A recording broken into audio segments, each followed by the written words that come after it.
बिस्मिल्लाहिर्रहमानिर्रहीम। कल हमने बैड ऑब्स्टेट्रिक हिस्ट्री कवर किया था, उसके पहले पॉलीसिस्टिक ओवरी सिंड्रोम कवर किया था। तो आज जो टॉपिक मैं कवर करने वाला हूँ ख़ास तौर इनफर्टिलिटी का और गायनेकोलॉजिकल कैंसर का। अब इनफर्टिलिटी में क्या होता है, गायनेकोलॉजिकल कैंसर में क्या चीज़ आपको जानना है, डॉक्टर को नहीं, आपको जानना ज़रूरी है ताकि आप अपने फैसले खुद ले सकते हैं। क्योंकि मैं जिस ज़बान में आपको बोलूँगा वो बहुत सिंपल में रखने की कोशिश करूँगा, साइंटिफिक टर्मिनोलॉजी बहुत कम इस्तेमाल करूँगा, लेकिन जानना ज़रूरी है क्योंकि किसी की जान जब बच जाएगी इंशाअल्लाह अल्लाह पाक आपको दुनिया और आखिरत में दोनों आपको वो देगा। तो हमारा कहने का मतलब है कि पहले आप उसको अगर सिम्टम्स को पहले आप उसको उस डिजीज़ को डायग्नोज कर लेते हैं तो आगे का सफ़र आपको आसान हो जाता है। अगर डायग्नोज नहीं कर पाएंगे, कभी कभी डायग्नोज इसलिए नहीं हो पाता क्योंकि हमें क्या होता है, हमें इन्फॉर्मेशन होती नहीं है। आज टेक्नोलॉजी बहुत एडवांस हो गई है। ये मत देखिए कि लेबोरेटरी में वही CBC मशीन है और ये बायोकेमिस्ट्री है, नहीं, लेबोरेटरी मॉलिक्यूलर बायोलॉजी तक पहुंच गई है। लेबोरेटरी के अंदर जो आज सिस्टम में पूरा मॉलिक्यूलर साइंस आ गया, रेवोल्यूशनाइज कर दिया। जो आप PCR देख रहे हैं, PCR ये पॉलीमरेज चेन रिएक्शन है, NGS टेक्निक है, FLP है, ये सब चीज़ें जो फिश टेक्निक आ गई है जो आपको एग्जैक्टली कंफर्म करके देता है कि भाई ये जीन के अंदर प्रॉब्लम है, इसलिए म्यूटेशन कॉज हुआ। तो इसलिए आज मैं आपको सिंपल रखने की कोशिश करूंगा। मैं टॉपिक पे जाता हूं। जो टॉपिक मैं कवर करने वाला हूं, पहली टॉपिक हमारे यहाँ एक टेस्ट अवेलेबल है गायनेकोलॉजिकल कैंसर के अंदर, CA-125। पहले लोग CA-125 कैंसर एंटीजन करवाते थे, कार्बोहाइड्रेट एंटीजन जिसको बोलते हैं 125। तो आजकल एक नया टेस्ट हमारे पास मौजूद है, उसको बोलते हैं रोमा। रोमा माने risk of ovarian malignancy algorithm. और ये कैसे कैलकुलेट करते हैं, HE4 एक प्रोटीन होती है, ह्यूमन एपिडेर्मल 4 प्रोटीन, और कैंसर एंटीजन CA-125 का रेशियो निकाल करके हम ये बताते हैं हाई रिस्क जोन में है या लो रिस्क जोन में है। अब देखिए टेक्नोलॉजी कितनी एडवांस हो गई है। उसके बाद सर्वाइकल कैंसर के तो आपको मैं बता रहा हूँ कि हमारे यहाँ जो टेस्ट अवेलेबल है सर्वाइकल कैंसर में, तो सर्वाइकल कैंसर क्या होता है, एक सिंपल से पैप्समेयर टेस्ट होता है विथ HPV DNA PCR। एक हमारा टेस्ट आया है जो हम उसको बाय रिफ्लेक्स जीनोटाइपिंग करते हैं। तो अब ये हमारे पास अवेलेबल जो है HPV DNA human papilloma virus. कभी कभी जिस पर्सन के अंदर, जिस औरत के अंदर ये HPV वायरस पाए जाते हैं तो सर्वाइकल कैंसर होने की चांस मैक्सिमम होती है।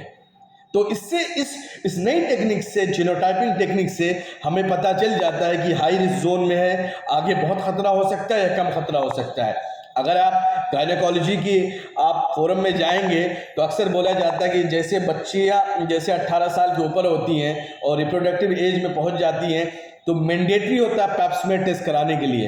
पपाइनोकोलो स्टेनिंग जिसको बोलते हैं, वो सिंपल टेस्ट होता है और वो डॉक्टर बता देता है कि भाई आपके अंदर अबनॉर्मल चेंज है या ये चेंजेस जो जा रहे हैं सर्वाइकल कैंसर की तरफ जा रहे हैं, तो भैया आप मुतमईन हो जाएंगे कि भैया हमें पता चल रहा है। उसके बाद तो है एक सबसे बड़ी जो समस्या हमारे पास प्रॉब्लम है ब्रेस्ट कैंसर की। ब्रेस्ट कैंसर पता चलता है कि हम यहाँ डायग्नोस ही नहीं हो पाता है। जब टाटा में जाते हैं तो वो बोलते हैं कि भाई ब्रेस्ट कैंसर है। ब्रेस्ट कैंसर एक बहुत हाई लेवल की टेक्निक जो यहाँ इस्तेमाल होती है और बहुत कॉमन टेस्ट आ गया है BRCA1 और BRCA2। अब BRCA1 क्या है, BRCA1 एक जीन है, BRCA1 और BRCA2 एक जीन है जिसको हम लोग ट्यूमर सप्रेसर जीन बोलते हैं। बॉडी के अंदर अगर इसके अंदर कुछ म्यूटेशन कॉज होती है, एक इनहेरिटेड कॉपी में जो माँ से या बाप से किसी से आती है, अगर म्यूटेशन कॉज होती है तो BRCA1 BRCA2 के म्यूटेशन कॉज होने की वजह से ये जेनेटिकल कॉज है, हेरिडिटरी कॉज है। एक बार याद रखिएगा, ट्रांसफरेबल नहीं है। हेरिडिटरी मतलब हेरिडिटरी का माने पेरेंट से आ रहा है। तो इससे ये हमें पता चलता है कि मतलब हमारी जो ये टेक्निक है नेक्स्ट जनरेशन सीक्वेंसिंग है। नेक्स्ट जनरेशन सीक्वेंसिंग हम पता लगा लेते हैं, HBOC को कंफर्म कर लेते हैं। HBOC क्या होता है, hereditary breast ovarian cancer syndrome. अब इस BRCA1 BRCA2 जब भी कोई बोलेगा आपको BRCA1 BRCA2 समझ जाइएगा कि ये ब्रेस्ट कैंसर के बारे में बात कर रहा है, क्योंकि मैं ज्यादा आपको टर्मिनोलॉजी में नहीं ले जाएंगे। फिर हमारे पास दूसरा सेक्शन है गायनेकोलॉजी का जो इनफर्टिलिटी सेक्शन है। इनफर्टिलिटी सेक्शन के अंदर एक AMH टेस्ट आता है। आप अक्सर जाते हैं इनफर्टिलिटी में, AMH सुप्रीम टेस्ट हमारे पास अवेलेबल है। उसके अंदर एंटी मुलेरियन हार्मोन है, FSH है, LH है, प्रोलैक्टिन है और बहुत सारे टेस्टोस्टेरोन है। अब AMH के माने क्या होता है? AMH मेल में और फीमेल में दोनों में प्रोड्यूस होता है, मेल में सर्टोली सेल्स में और फीमेल में। लेकिन जब पहले वीक की प्रेगनेंसी होती है, AMH के दो रोल होता है। बच्चा जब पेट में होता है पहले वीक में प्रेगनेंसी में, और हमें डिटरमाइन करना होता है कौन सा ऑर्गन ज़्यादा डेवलप कर रहा है, मेल या फीमेल। तब उस चीज़ में अगर आपके XY जीन है तो हो सकता है कि AMH के लेवल ज़्यादा है। अगर XX है, मतलब XX औरत है, बच्ची है, मतलब गर्ल चाइल्ड है, तो उसमें जो AMH की कॉन्सेंट्रेशन कम होती है। लेकिन एक बात याद रखिएगा, प्यूबर्टी के बाद, पीरियड होने के बाद, ये जो हमारी ओवरीज होती हैं वो एग को रिलीज करती हैं। जितना एग रिलीज होगा उतना AMH बढ़ेगा। तो आप ये एक इनफर्टिलिटी हार्मोन का, इनफर्टिलिटी सेक्शन का बहुत इंपॉर्टेंट पैरामीटर नया टेस्ट है जिसको बोलते हैं एंटी मुलेरियन हार्मोन। अब उसके बाद PCOS प्रोफाइल के बारे में मैंने ऑलरेडी बात कर लिया था। अगर PCOS की किसी प्रॉब्लम है, पॉलीसिस्टिक ओवरी सिंड्रोम में, उसके अंदर बहुत सारे टेस्ट हम लोग जो करते हैं। एक उसमें नया टेस्ट है homeostatic model assessment of insulin resistant है, फास्टिंग ब्लड शुगर है, 17 हाइड्रोक्सी प्रोजेस्टेरॉन है, FSH, LH, प्रोलैक्टिन, टेस्टोस्टेरोन है। और एक चीज़ याद रखिएगा, आपको इसमें एक चीज़, नई चीज़ बताते हैं इसके अंदर, जो एक DHEA सल्फेट जो है, डिहाइड्रो एपियांडोस्टेरोन सल्फेट है, इसके अंदर भी ये प्रॉब्लम हो सकती है। तो ये सब टेस्ट उसके अवेलेबल टेस्ट हैं। और उसके बाद एक और टेस्ट है हमारे पास, जो टेस्टोस्टेरोन बायो अवेलेबल। अक्सर आप सुने होंगे यार टेस्टोस्टेरोन फ्री या टेस्टोस्टेरोन टोटल, लेकिन टेस्टोस्टेरोन बायो अवेलेबल के बारे में बहुत कम सुना होगा। कोई भी अगर आपसे बोलेगा टेस्टोस्टेरोन बायो अवेलेबल आपको करवाना है, टेस्टोस्टेरोन बायो अवेलेबल के माने जो active form of testosterone body के अंदर प्रेजेंट है। वो कैसे कैलकुलेट करेंगे? टेस्टोस्टेरोन टोटल है, SHBG है और एल्बुमिन है, उसका वो हम कैलकुलेशन मेथड से हम करेंगे। कैलकुलेशन मेथड से बायोटेस्टोस्टेरोन अवेलेबल है। और उसके बाद हमारे पास ओवेरियन रिजर्व के लिए प्रोफाइल है। ओवेरियन रिजर्व के लिए एक AMH, एक ओवेरियन रिजर्व के लिए बहुत बड़ा टेस्ट है। और उसके बाद एंटी ओवेरियन एंटीबॉडी है। कभी कभी बॉडी क्या करती है, ऑटो इम्यून मोड में हो जाती है, खुद ही को अटैक करने लगती है, उसको बोलते हैं एंटी ओवेरियन एंटीबॉडी के जो टेस्ट है।